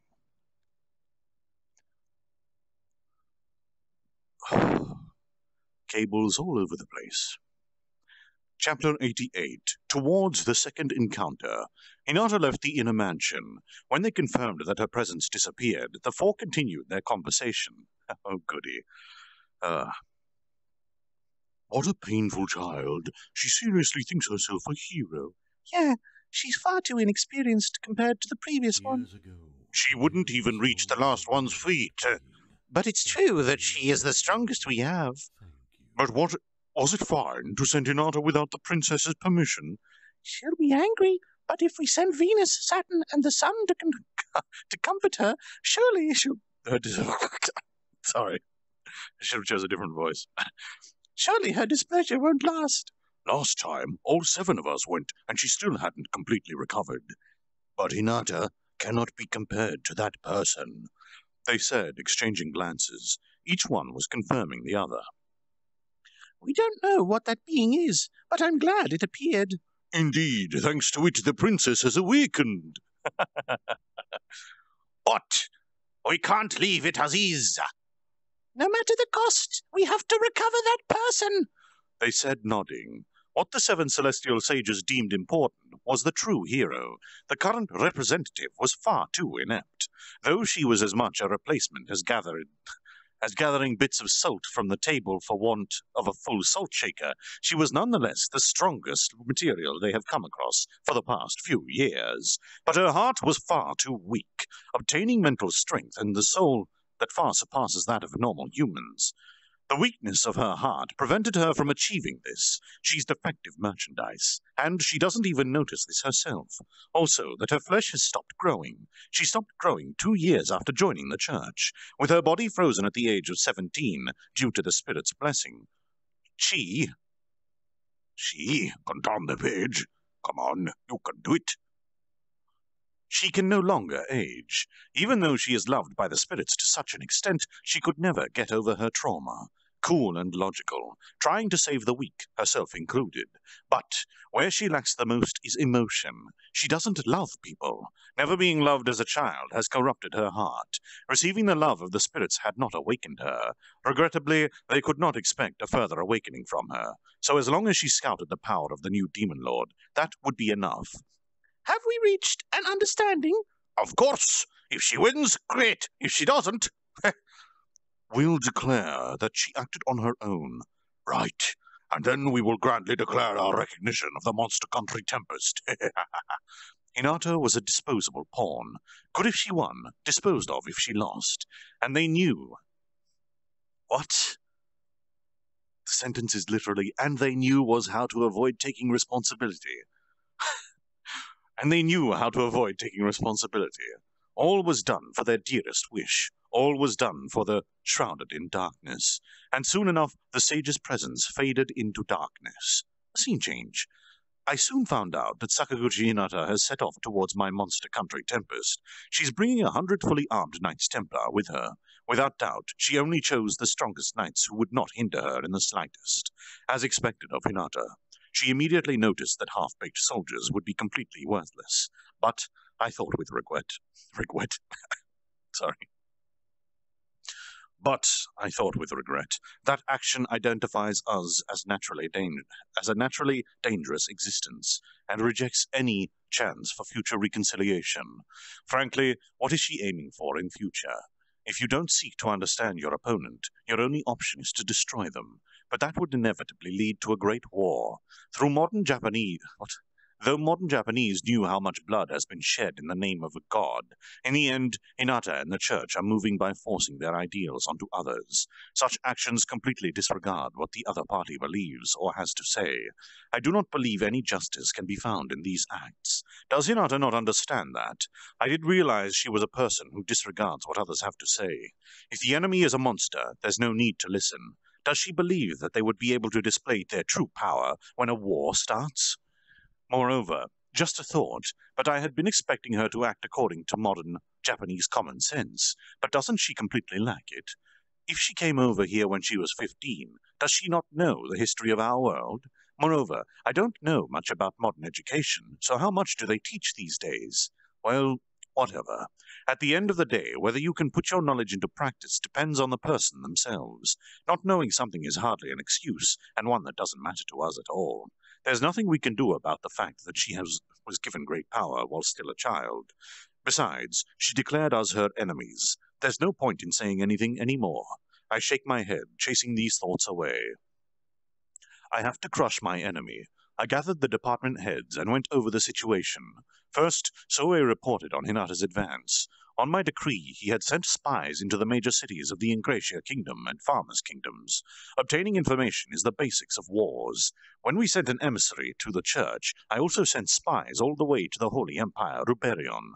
But, to my surprise, a squad of knights suddenly transferred and departed from Ingratia Kingdom's Western Saints Church headquarters. Since entering it was dangerous, further confirmation was obtained by the power of gold. So whether the information can be trusted or not. Seriously, Soe. Though I taught him the basics of being a ninja, he developed it to suit his own tastes. Even I, who taught him, am surprised by how much it fits him. Well, in reality, the most important points were taught by Fuse, though he probably taught him a bunch of devious things, so it's not like anyone could accomplish this much. I see, I thought, satisfied. Soe sent out Soka. and the other ninjas to various countries, and is using natives to gather information. And among the information they have acquired was the fact that there were strangely too many Knights Templar in the Ingratia Kingdom. What is strange about it is the speed at which people move to Ingratia Kingdom from the Holy Empire, Ruberion. No matter how many roads they make or how safe they are, they move far too quickly. And, more important, more people enter the church than leave. In the end, over the course of 3 days, 100 Templars had set off, and the decisive evidence was the appearance of the Imperial Guard Captain Sakaguchi Hinata. She's quite famous, so information bureaus immediately found out. The 100 soldiers naturally saddled horses and departed towards the Farmers' Kingdom. In other words, they are taking the fastest route towards our country. They'll be here within 2 weeks. With that in mind, I should praise Zoe for obtaining the information that quickly. He calmly presented his findings at this emergency department head meeting. He has become truly reliable. As expected, you've obtained crucial data within a short period of time. Keep up the good work in the future. No, at this point I still have many things to improve. When I praised him, Zoe thus quietly accepted the praise, truly a shadow. His beautiful face is completely expressionless. Now then, using the acquired information, we can come up with a plan. Though we have not been able to confirm that her party is in fact composed of Templars, I decided to proceed with that in mind. In that case, they are an army of 100 A-ranked individuals, led by Hinata. Unlike the previous 15,000 army, the current one is overwhelmingly more hazardous. Sorry. I am not planning on going out alone this time. Not planning on a suicide, you see. So, what should we do? I asked the department heads for their opinion. How about we cut them all down? I won't say who said it, but let's just say that this person is an idiot. Completely ignoring whether we can or cannot do it, she only mentioned the outcome. That's why she wished for such a useless, unique skill. Fight them all head on? If we do that, there'll certainly be casualties. Yup.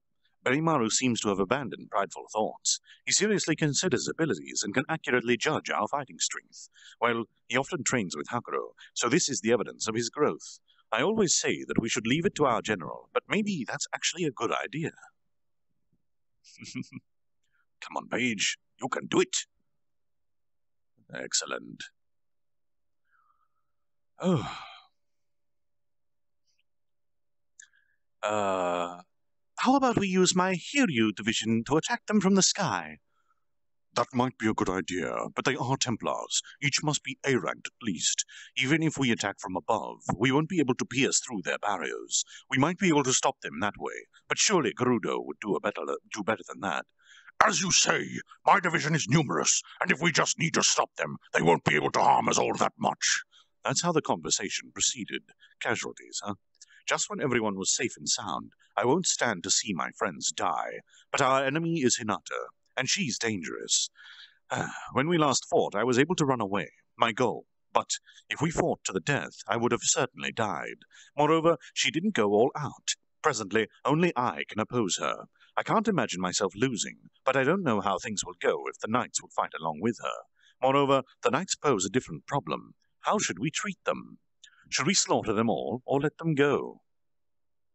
They are humanity's guardians, blessed by the spirits. I can't ignore the casualties created by monsters in this world, and protecting the villages and cities is the duty of these knights. They prevent further casualties. Most of them hate monsters, and these Templars are the embodiment of hopes, expectations, and prayers of every victim. Such are the Knights Templar. Maybe this time, if I can talk to Hinata, I can clarify the misunderstanding. But unfortunately, as we are monsters, she treats us as the plague in need of immediate cleansing. Not that I don't understand their point. Surely many of them lost friends, family, and lovers to monsters. And it is true that many mindless monsters pointlessly rampage. Monster Country Tempest prevents such casualties. And we displaced no monsters from these lands, it seems. But in some other land, a monster may be killing a human right now. If we massacre all the knights, who would protect those lands? I can't just ignore my responsibility for those lost lives. How annoying. It's all because Hinata doesn't listen. That being said, there's no way to make them trust us, or to avoid battle. Nor are they an opponent we can fight while holding back. They are anti-monster experts. If we underestimate them, we will be killed. If we win with overwhelming strength, maybe we could convince them of our good intentions. This sucks. Anyways, I want to win without producing a single casualty. In that case, a personal duel. If I defeat Hinata, the knights will break. What a pain. Without knowing her true strength, I cannot expect things to go according to plan. All right, I've decided. We will win without killing a single knight, but that's as long as none of us fall in battle. Which is why, first, the yellow numbers led by Gerudo will form a defensive line around Tempest. Do not permit a single knight to enter our city. Benimaru, leading the green numbers, crimson and yellow numbers, will be stationed inside. Support whichever section is engaged in combat. Listen up. Gerudo's group is our primary line of defense. If the enemy reaches it, annihilate them. Shion's Yomigaeri, Gabel's Hiryu, and Gobuta and his goblin riders are our main force this time. Yomigaeri will engage in battle directly. Even if they can't win, they are immortal, so they will slow them down. Next, Gobuta and the Goblin Riders will support the Yomigaeri. Engage in a hit-and-run tactic to disturb their movements. Don't allow them to trap you in so focused... Sorry. Don't allow them to trap you in so focused on mobility. That's such a stupid sentence. Sorry. Last, here you will engage from the skies. Rescue the troubled riders and close any gaps in our defense line. And engage with the intention of fighting a single one at a time. It would be good if the Templars can witness the whole battle. Zoe will observe the battle from the shadows. Diablo will avoid engaging directly and observe from the skies. If you see exceedingly strong knights, I'll leave them to you. Benimaru, I leave the final defense line to you. Gerudo, obey his instructions. Also, should the enemy prove far stronger than expected, and our chances of victory are next to none, Benimaru, immediately begin the retreat. Escape to the High Orc settlements. If I fall, Veldora will face Hinata. That is all. I decided on what could hardly be called a strategy. In a 1 in a million chance that they invade our city, Benimaru's and Gerudo will protect it. I made the plan while considering all of their propositions. I closed my eyes and ran a few battle simulations. Frankly, Wisdom King Raphael believes this to be the course of action that produces the fewest casualties. Actually, Raphael doesn't doubt my victory at all. This whole plan collapses if I have a hard time fighting her or lose. Is Raphael okay? I think this every time. But isn't Raphael an exceedingly confident individual? If anything, Raphael trusts me too deeply. Well, the Wisdom King trusts my strength, which I don't trust. Hence our greatest difference. Whatever. I look at the department heads hither assembled. They are all looking at me, and... In other words, we decapitate all of them, right? Just kidding. In other words, we're fighting without killing any of them, without losing a single one of us. In the meantime, Rimuru-sama will bring us their general's head. Seems like they've got it. For a second there, I wondered if they were all ailed in the head. But if Shion understood, then everyone else must have too. I'll punch the sleeping Gobuta later, so that'll also be fine. Now then, just so that everyone understands, I will say it again. If the enemy is stronger than I expected, if the battle goes poorly, escape. I leave that decision to Diablo and Benimaru. Also, don't forget to share information via the Thought Tent network. I hope we can all weather this storm safely. That is all. Aye, your will be done, they all replied. They all consented. Now, we await battle. In order to assure my victory, I've set some devices up. These devices are nothing major. Me aside, the department heads will have a hard time if the enemy sets up a holy barrier. On a 1 in a million chance the knights erect the holy barrier, we will lose. These devices prevent the barrier from working. They were devised thanks to Raphael's analysis. The simplest such devices would purify magical energy using spirits, but you need a lot of spiritual power for that, and spirits of the right affinity are rare. Furthermore, you would need 4 such high-level spirits. So, what is the alternative? In the first place, spirits naturally counter magical energy, and there's an easier way to achieve the desired result. Open up a hole in the barrier. To do that, create a large tunnel leading out of Tempest. Of course, the exit to the tunnel is located such that Benimaru can easily hit it with all he's got. So it's no problem even if they notice the tunnel. The entrance will be laid at a spot on the battlefield we deem most appropriate. Since the enemy is coming via the Farmer's Kingdom, we can easily predict their path. I don't want any casualties within the forest, so we'll fight them on an open plain. Other than that, I'm going to be liberal and reinforce the tunnel with demon steel, and that's when I thought of having Veldora guard the tunnels, and we'll have him release his usual aura when the battle starts. Thus, we are prepared to counter the holy barrier. Everything is in order. Now, I am merely looking forwards towards the second encounter. And that's the end of that chapter. A rather rousing strategy he held there, wasn't it? All right, final chapter of the evening. I'm not even going to take a break. I'm just going to plow straight ahead. Oh, but first, I did hear an alert. That's it. There. Sho Kasai once more. Totally worth waking up early to be here. Oh, thank you kindly for the support, Sho. And welcome back for another reading. I hope you're enjoying it. I am. I was late again. Ah, that's okay. You can catch up on the stream when it goes public. I don't have the MBs left on my phone, so I can't follow it either. I just look, and you've already explained what had happened before, so I'm always too late for it. 3 weeks ago it was fine, but now it's suddenly dropping down. It's okay. All right, let's get on to the last chapter of the evening. Oh. Very well. Chapter 89, Different Plans. Hinata is taking a break at a certain location, 1 day's trip away from the monster country Tempest, and then the last meeting had commenced. Judging from the situation, the opponents probably aren't battle-ready, and they are waiting for a reply. However, this is a group of monsters. She cannot afford to be careless. More than anything, even in a battle that will result in a complete victory, to reduce sacrifices even by a little is Hinata's fighting style. Resulting to anything, even cowardly tactics, this is the natural thought patterns of monsters when fighting. According to the Church's doctrine, monsters must be killed without sympathy for them. Everyone was affirmed about that. Naturally, the knights weren't happy about this. Winning is a certainty. However, they also understand that should they lose, this will become a threat to human society. It is precisely because they can't lose they believe that this must be achieved through any means necessary. In this battle, the enemy's kingdom is too large to cover in a barrier. Thus, through the use of decoys, they wanted to lure the enemy's main attackers out to the battlefield. However, if it arouses suspicion, this plan will be jeopardized. Originally, Hinata proposed a plan to send forth a messenger, but this was opposed by the Holy Knights and dismissed. Firstly, even though there is only 100 of them, each Holy Knight can match 1,000 men. Amongst them, 15 individuals consisting of the captains and their 2 vice-captains of the 5 squadrons all desire the title of the strongest Holy Knight. Their influence has made a clear distinction between them and the others. This time, the plan is for 5 captains, their 2 vice-captains, as well as 5 escorts to form a cubic barrier. Measures are taken for the worst-case scenario.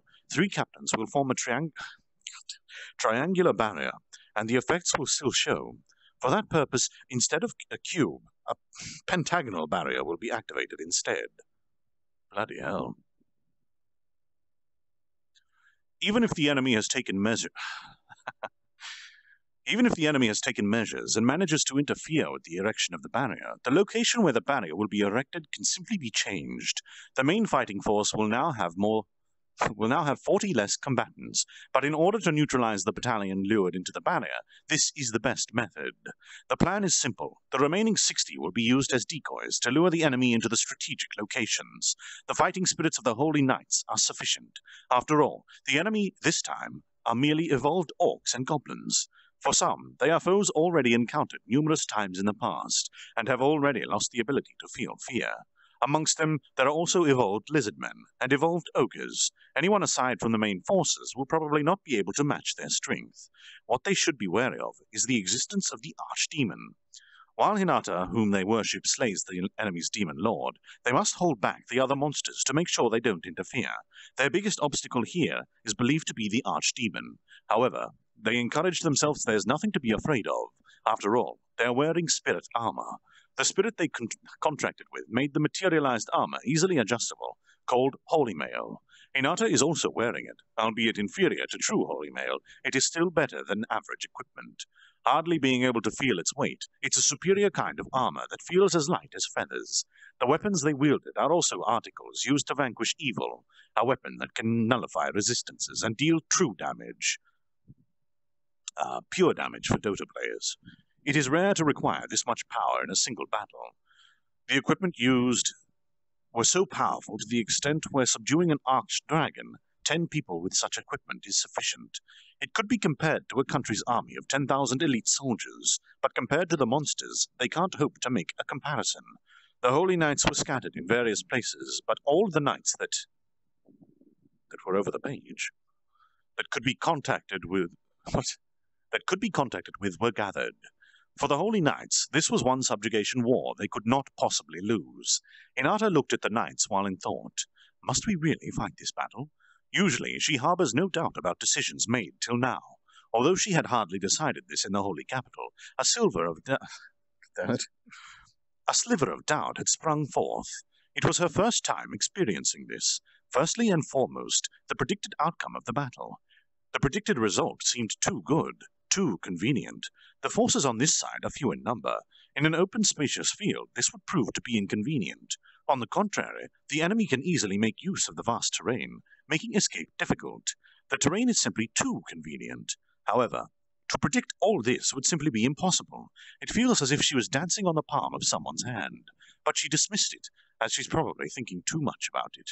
To begin with, the opponent had thought that Hinata was staying in the Holy Kingdom Ruberios, yet they had taken no measures against this. The existence of teleport gates are a secret. They even conducted the practices at the wilderness around the outskirts of the Ruberios Kingdom, just in case.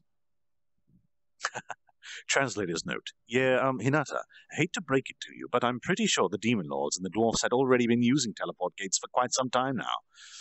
There's no questioning this. Her whereabouts had been found out. She had confidence in her actions as she did them carefully and cautiously. But even so, if she trusted her intuition, this is a dangerous place to be. Even though this is an irrational way to think, it can't be dismissed. Thus, Hinata stopped thinking and opened her mouth. Attention! Hearing this, the Holy Knights stopped talking and focused on Hinata.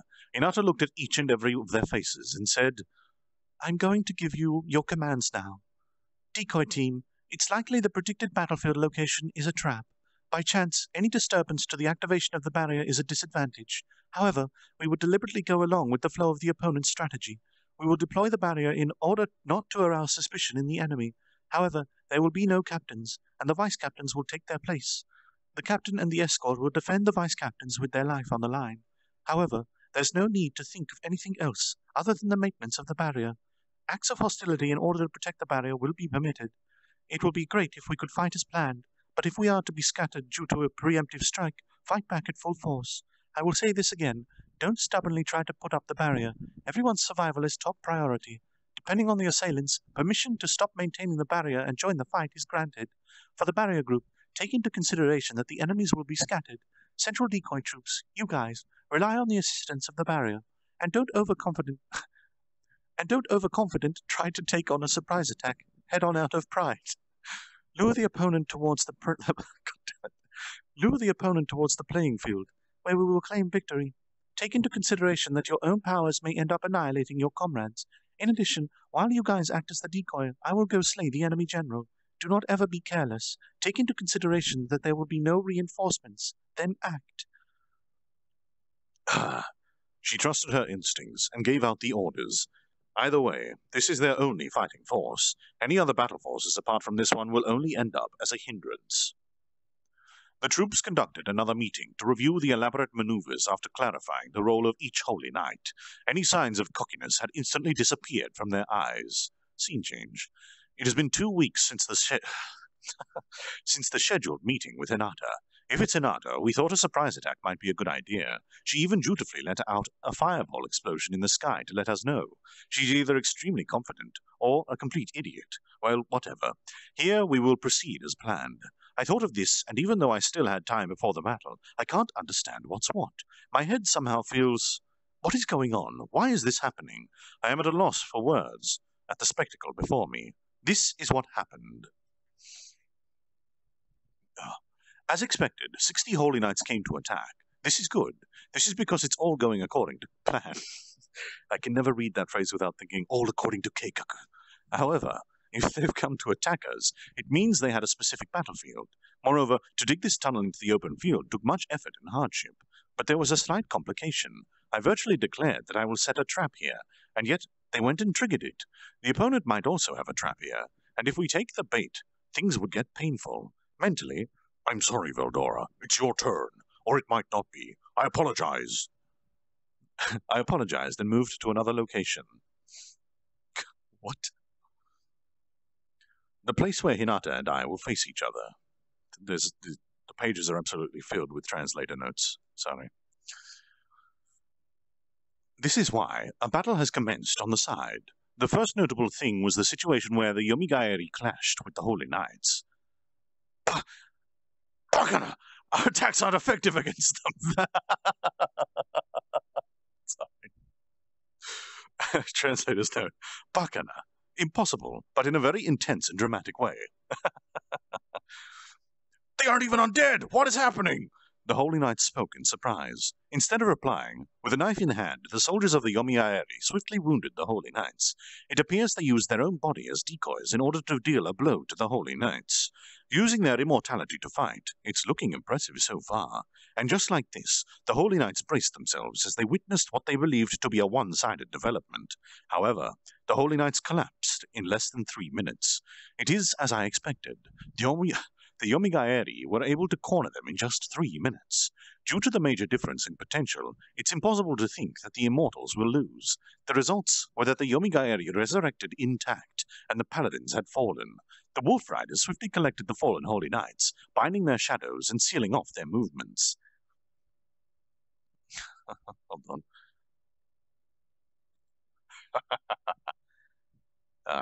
I don't know who's speaking. Let's just give him a round of voice. Holy Knight-san, from the moment you attacked us, it was already our win. In addition, this knife is coated with a powerful sleeping drug. Or did you previously prepare an antidote? You know it's not going to resist anything other than poison, right? Thus, the lower-ranked soldiers explained with a smug look. Seriously, the Holy Knights chuckled in response to their preaching, and my mind had fallen into a state of confusion. Of course, that wasn't the only situation in the war. In this clever scheme, only the Yomigaeri had such an effect on the opponent. The subsequent groups attacked without being careless, and without even receiving a single blow. Even so, the enemy was donning shiny armor to begin with, almost covering their entire bodies. Hurting them was quite difficult. It was precisely because they lowered their guard after delivering the fatal blow that the Yomigaeri were able to put a scratch on them. However, the dozen individuals who managed to leave the battlefield with a scratch evaluated this. To fight the Holy Knights, a Trinity formation was used to support them. The Yomigaeri as the main, the Hiryu and Wolf Riders in turn as support. By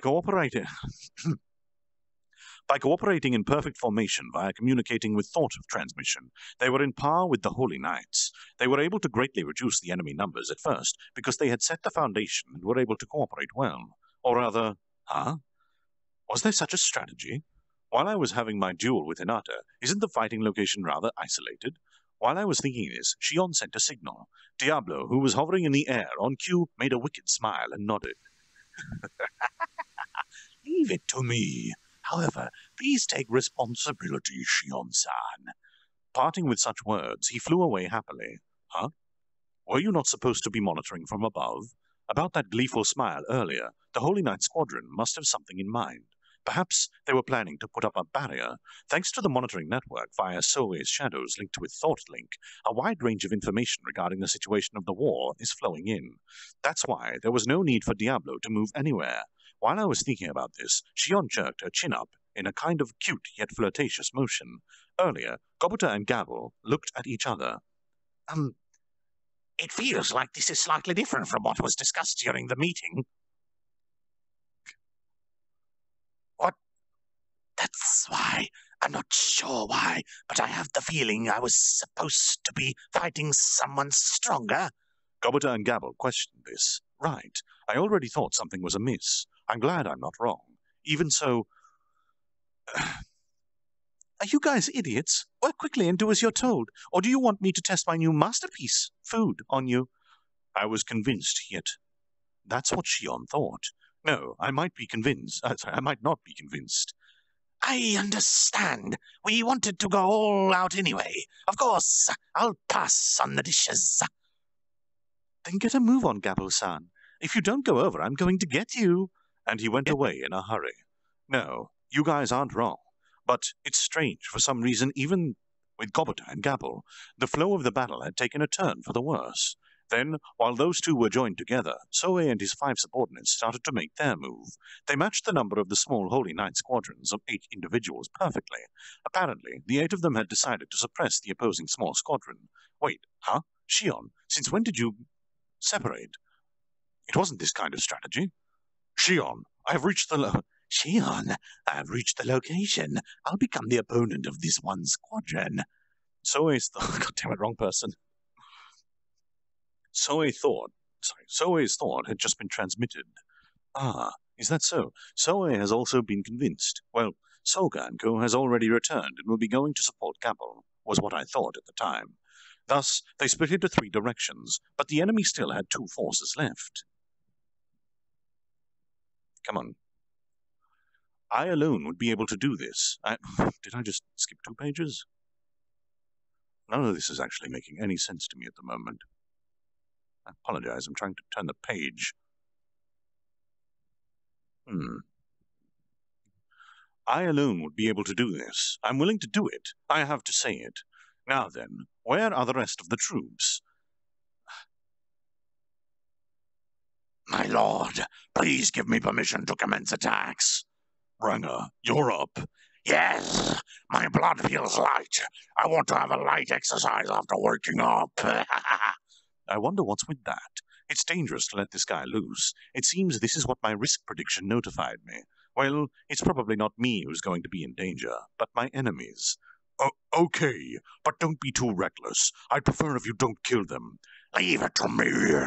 Ranger let out a happy howl, and gleefully ran off.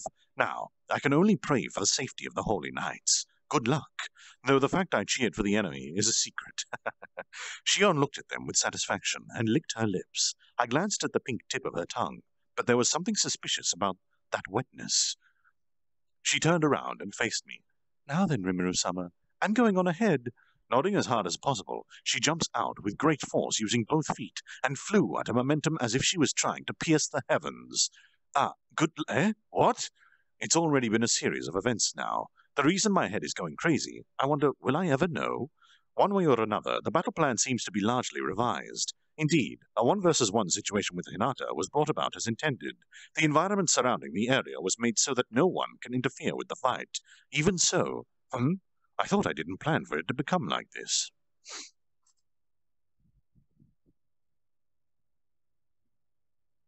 Okay. Let's change my viewpoint for a moment. Even so, I probably had the feeling to schedule things to turn out like this from the start.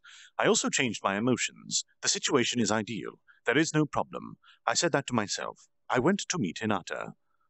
The translator is breaking down at this point. I'm glad I'm not the only one. Hinata looked like she had something to say, but she had a bitter look on her face. Suddenly, she burst into laughter, for she had made a breakthrough. Is that so? Yes, that's right. In the end, I'm probably thinking too much. Am I correct? Am I wrong? Let's settle this with the most ancient way. Will you accept this? Single combat? Slime Demon Lord? No. Rimuru? I admit this. At this point, petty tricks are pointless. The tactics that I planned vigilantly, all wasted. This is the first time I feel like laughing at my own powerlessness. Based on the situation... Could you please mute your microphone, Chloe? Based on the situation, we're already gradually losing, meaning that this fight here is probably also planned by you. But if you want me to accept your thoughts, show me and beat me. If you triumph over me, I'll listen to what you have to say. Not just you. I will believe that monsters and humans can come to a mutual understanding. Of course, if you feel like I still can't receive your thoughts, I'll just die fighting to the bitter end. Without a hint of confusion in her eyes, Hinata stared at me, her facial expression losing all acrimony. Made her look younger than she actually is. No, based on look alone, she looked like a high school student. Compared to the previous Hinata, who was like a grown-up, this Hinata gives off a more natural feeling. Throwing away everything that she shouldered, she simply wanted to challenge me. It is as she said. Based on the situation, I had already won. However, unlike what she thinks, there is still a reason for me to fight her. This is a situation I desired. There is no reason for me to refuse. I'm doing this in order to open her eyes. Okay, I accept your challenge. I'll make you open your eyes. At that moment, a promise was exchanged between the two. The presence or the absence of the promise made no difference. Words are no longer necessary. The fight between the two signaled the beginning of the end. And we leave it here, dear friends, on another cliffhanger. No, evil cliffhanger. Always the cliffhangers, man. Always.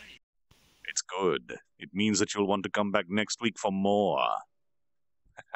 Oh, trust me, I Our story is made to be cliffhangers. It's just like an episode of Dragon Ball Z. Holy shit, your voice is loud. Yes, Vegeta. He's happy, I guess. Oh, would everybody like to come to the stage for the group photo? Make sure you're in position before you change your avatars, please. Otherwise, you'll kill everyone. Mine might take a little bit of time to position since it's a new thing. I hope it's I'm thinking I optimized, have at to least. It's a new thing. Yeah, that part it should be. It's just, let's just say it's not only human. I'm only human. I think What is Mr. that Me's song asleep. reference?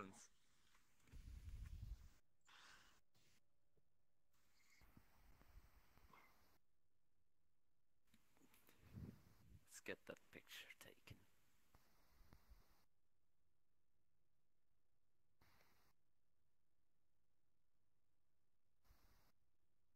Your hand is in my face.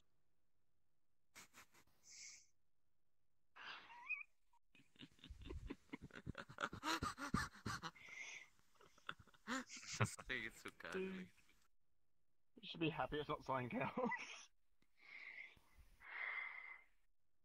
Well, you just made it sound a whole lot worse. Don't be lewd. That's the point. Give us the signal when you're ready, Catraiser. Oh, Magnanix, are you hanging up all of the... Unless Catraiser has disconnected.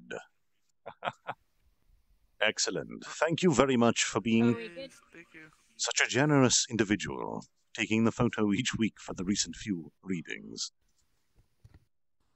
I appreciate it thoroughly. Keep it. Hello. Also, your chat's been chaos since my donation. I didn't catch a word you maybe just the said, barrel. sorry. I've turned all the volumes down. Your barrel is a little bit I'm low. Hey, new. chaos since my last donation.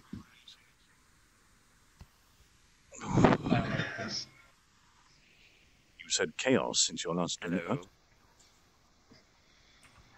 Oh, I said boy after I donated, and people are just complaining about it. Takayama. Complaining about a donation. No, about the boy. I said I prefer to I'm continue with boy. Boy. I'm confused. Your chick It's cute. boy. Oh. Yeah, average person. We've been terrorizing him with tracking. it. I don't see that often. I think I've missed a key piece I of like the information in this color scheme. conversation because I don't understand a word that you people are saying. Red and black I are my favorite advise- color scheme. Takayama, if you ever see Xenion, give him a kick in his balls for me. Ow. He's a masochist, he likes that. It's pronounced masochist. That sounds awful. Well, in the Netherlands it's accent and all that. CH is K. Wait, Markham. You're so cute, Mr. Me. In some cases. Me and Mr. Me are probably the two that passed out. Mr. Me appears to have broken his neck. I do Ouch. believe the monocle, the top hat, It's and just the a flesh mustache go down is to their on the level. face, not on another top hat. This is the one that likes to fall asleep with your readings. Okay. There are many people that like to fall asleep at my reading. Well then, okay.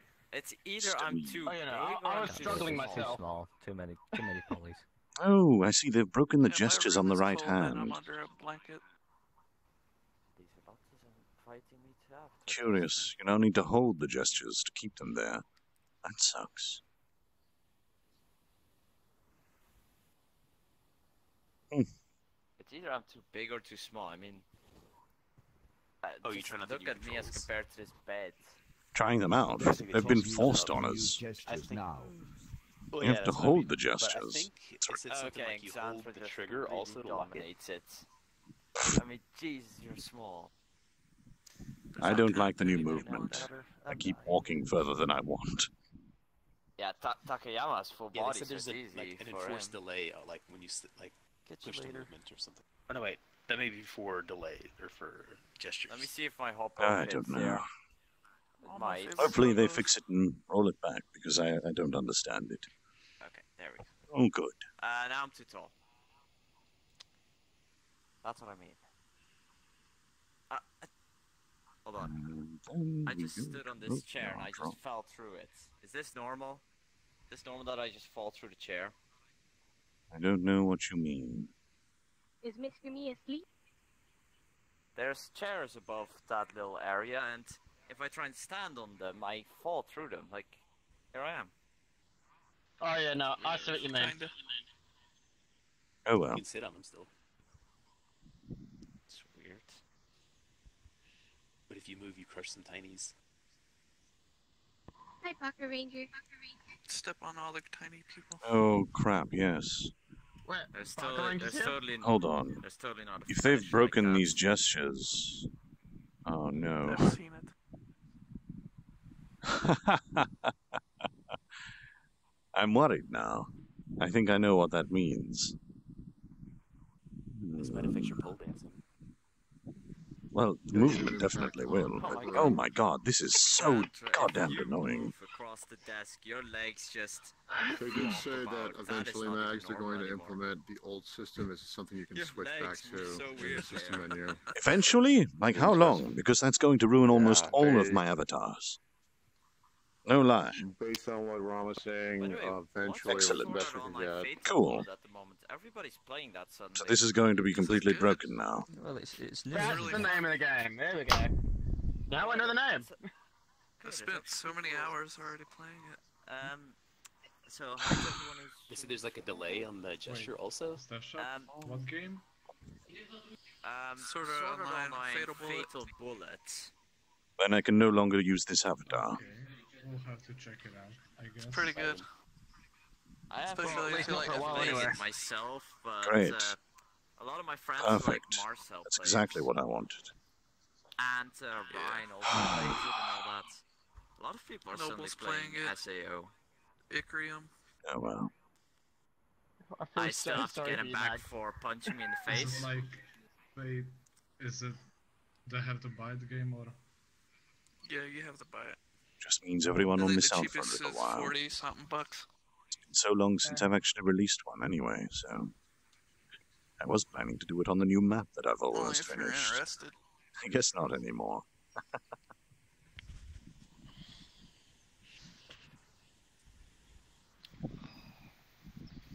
Well, thank you all for coming. I hope you had a lovely night.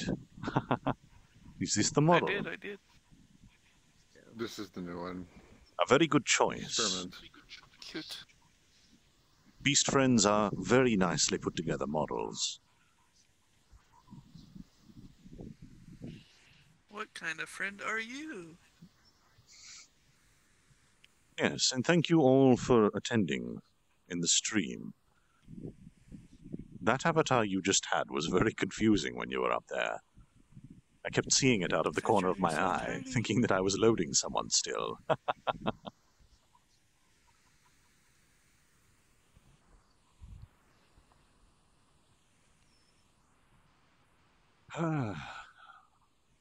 Alright, I suppose I should end it then. The stream, that is. Oh, that's right. It's over here. End it all. End the stream, jump offline, work on some maps, some new avatars that I won't be able to use until they fix this control scheme, all in good time. This movement is annoying. Well, see ya, Magna. Have a nice day. Yes, farewell, everybody. Once more, I will show the table-flipping Rimuru. I'm so glad I turned voices down.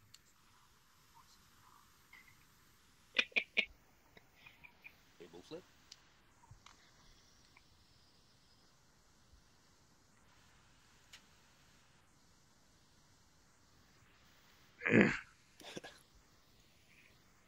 Table-flipping Rimuru.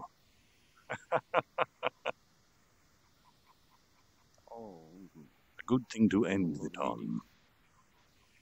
Did these work? The completed symbol looks a little dull. Bother. Oh man, this movement is going to kill me.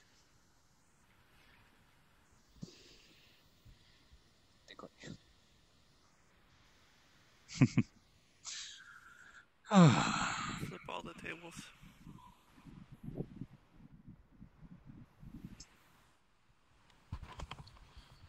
この顔文字あれか、テーブルひっくり返してみたいな。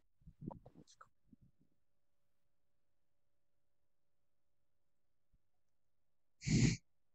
Goodbye, all. Yes, that is me, flipping the tables after the update.